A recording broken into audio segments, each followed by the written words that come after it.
just turned 24. In fact, his 24th birthday was on Sunday. Neglected to mention that during the broadcast. Belated happy birthday. Matt Ryan is on his way to the clubhouse, which would tell me his day is done following 6 innings. The Schaumburg Boomers in front by the score of 3-2 as Gomez returns to the mound in the 7th. Boomers trying to sweep away the Lake Erie Crushers and split the season series. This is a rematch of the 2013 Frontier League Championship Series, which was also a sweep by the Boomers. We're aiming for a perfect homestand, which would be the first in franchise history. 6 consecutive wins would match a franchise record as well. Boomers have not done it since 2012, but last year did win 6 straight in the playoffs. B.J. Torres to lead off the 7th, and I turn it over to Kevin Jackman. Beautiful day here at the ballpark as well. Just summer wind going from left to right, a lot of bright colors below us, and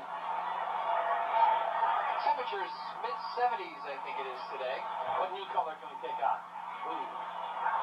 Blue. First pitch to Torres is lofted towards the light bank on the right side. So I see a sky blue shirt.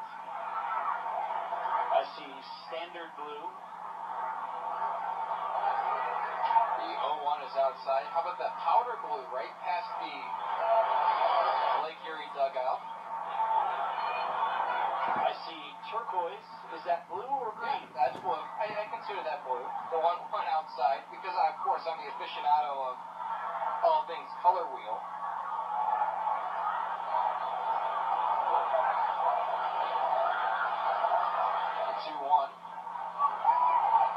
Misses inside. It's going to be 3-1 now. I think that's about it for blue colors today. Pretty standard. Nothing too fancy there. I don't see any tie-dye today, which is usually a staple. The 3-1. Again, in the air, same place, out of play to the right side. I just got a whiff of sunscreen from somebody. Same here. It is in the air. It might only be 72 degrees outside, but the sun is shining. You can get burned in any condition, my friends. Yep. That's your friendly health tip from yours truly. With payout pitch. Lined up the middle, Hall will dive, and it deflects off his glove and into left center field. Coming hard around first, Torres will get back to the bag. And Hall was right there to make the play, but it just went just above the glove. That ball was struck very well. A leadoff single for Torres paves the way for Trevor Stevens to take to the plate. And he'll get Careless Whispers in his ear. How about that for a walk-up song? Michael Valadez heading towards the Schaumburg dugout. He's going to pick up an errant baseball that has escaped. Trevor Stevens' father has been the head coach at Northwestern for 27 years.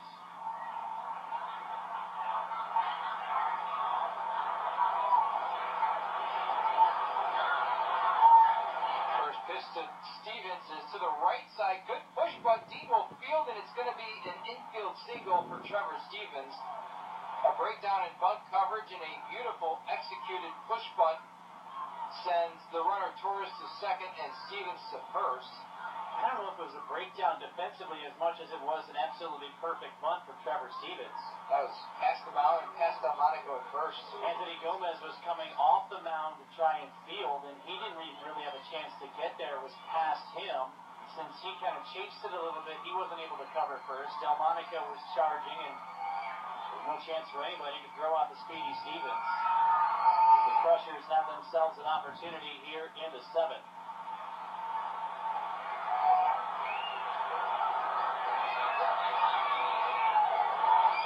In steps Juan Sanchez. As Gomez will come set on the mound with 2 runners on and nobody away. An obvious bunting situation. He'll lay one down the third baseline. Siaka charges, rifles to first, and in time. See, now that's good bunt coverage by the Boomers. Gomez is about to field it, and he allowed Siaka to take charge instead.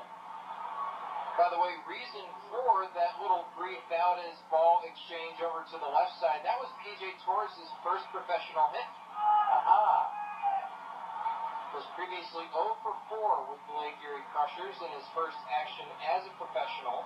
Of Austin P. There you go. Congratulations, Mr. Torres. Now please don't score. Then on second and third, one out in the inning, and Greg Hertler will step in. Gomez comes set, lefty and lefty matchup. The pitch fouled off the screen to open up the at-bat. You're so mean. Clark LeBeaton looks like he's warming up down in the right field pen for the Boomers as Valdez will go out and chitty-chat with Athoney Gomez. Andrew Davis awaits on deck. 3-2 the score. Boomers on top by 1 here in the top of the 7th inning. Did you ever tell me what a pie thrower was? No, I didn't. It's very specific, too. It's a pitcher who holds his palm too far under the ball rather than having his fingers on top of it as if throwing a pie. We throw a pie like this? Like this.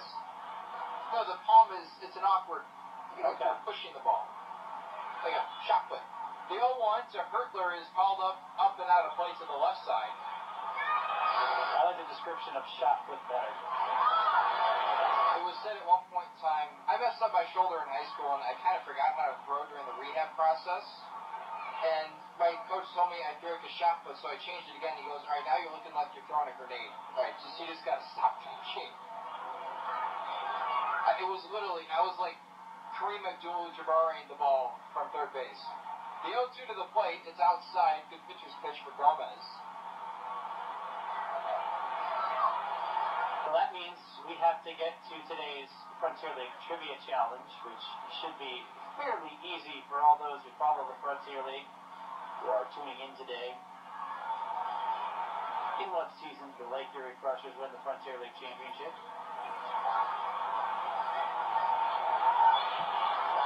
Hertler at the plate, the 1-2 from Gomez. A curveball misses upstairs.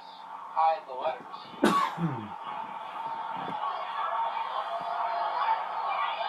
Well, I won't say anything. I'm sure we'll have plenty of tweets in, or emails, or AIM chats. Who still uses AIM? Nobody. Is it still around? I think so. The 2-2.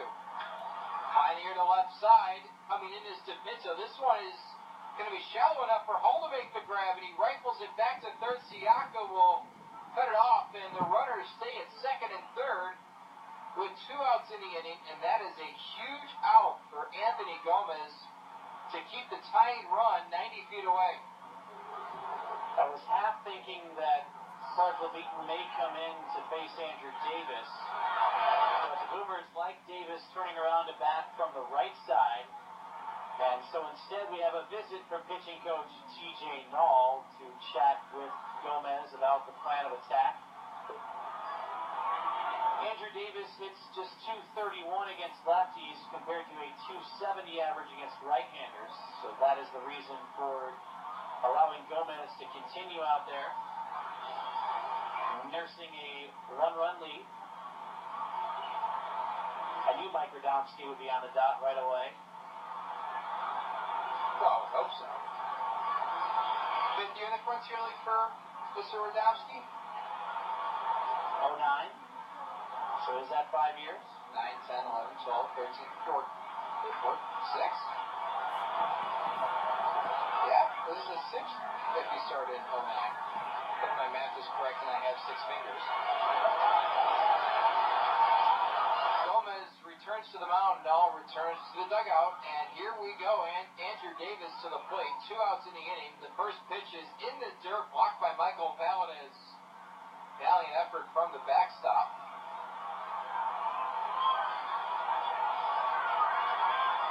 Tying run 90 feet away, go ahead run at second.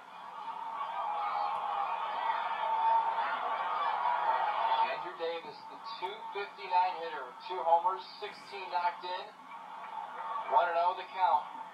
Gomez delivers inside, called a strike.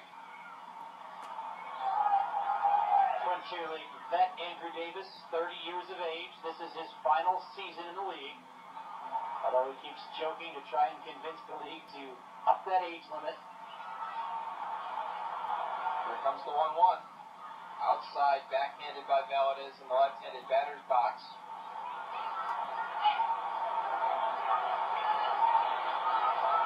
This very well may be the most important out in this game, depending on how the 8th and 9th innings go. 2 runners on, 2 outs, 2 on the count, 3-2 the score. Boomer's on top of the pitch, swing and a miss, strike 2, evens the count up. Well, you know how they say saves are an overrated statistic because the most important out of the ball game could come long before a closer's in the contest? Yep. Case in point right here. This could be the biggest pitch of the day, as you mentioned. 2 balls, 2 strikes, 2 outs, 2 runners on. The pitch. Curveball, left spinning up and outside. So here it comes to a payoff pitch. First base is open for Andrew Davis, with Anderson Hidalgo on deck, who is 0 for 3 on the day.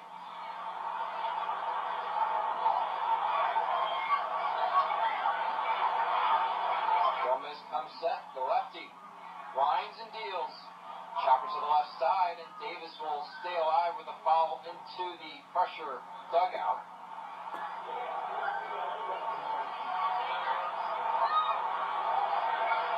Big pressure spot for the true rookie Athoney Gomez for the Boomers, and just like this entire season, rookies being put in the spotlight for Schaumburg. The second payoff pitch. Left outside, Davis able to hold up on the check swing. He'll head down to first, and now the bags are full with Anderson Hidalgo coming to the plate, and decisions for Jamie Bennett, and he has made up his mind. He'll step out of the dugout and call down to the pen. It's going to be Clark LeBeaton in charge of getting out of this inning. The veteran right-handed pitcher will inherit a bases-loaded jam and 2 outs when we return. You're listening to the 2013 Frontier League champion Schaumburg Boomers, presented by Wintrust Community Banks, only on AM 1410 WRMN. Sometimes life throws you for a loop. You get injured on the job.